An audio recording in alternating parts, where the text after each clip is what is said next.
రాబోయే రోజుల్లో అందరికీ కూడా నేను ఒకటి చెప్తా ఉన్నా.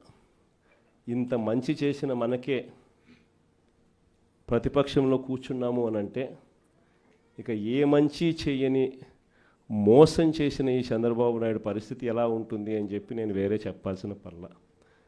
3 ఏళ్ళు అయిపోయిన తర్వాత వచ్చేది ఖచ్చితంగా వైఎస్ఆర్ కాంగ్రెస్ పార్టీని అఖండమైన మెజార్టీతో మళ్ళీ అధికారంలోకి వస్తాం. ఈసారి వచ్చిన తర్వాత మాత్రం ప్రతి కార్యకర్తకు కూడా మీ జగనన్న జగన్ 2లో తోడుగా ఉంటాడు అని మాత్రం ఖచ్చితంగా చెప్తా ఉన్నా. ఇన్ఫ్యాక్ట్ లాస్ట్ ఎలక్షన్స్లో కార్యకర్తలకు బహుశా అనుకున్నంత స్థాయిలో నేను తోడుగా ఉండకపోయి ఉండొచ్చు. ఎందుకంటే నేను అధికారంలోకి వస్తానే కోవిడ్ వచ్చింది.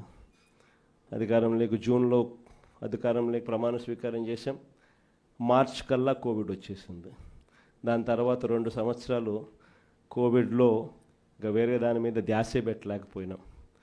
ప్రజల బాగోగుల మీదనే, ప్రజల ఆరోగ్యం మీదనే, ప్రజలకు సంబంధించిన విషయాల మీదనే పూర్తిగా ధ్యాస పెట్టాల్సిన పరిస్థితుల మధ్య పాలన సాగింది.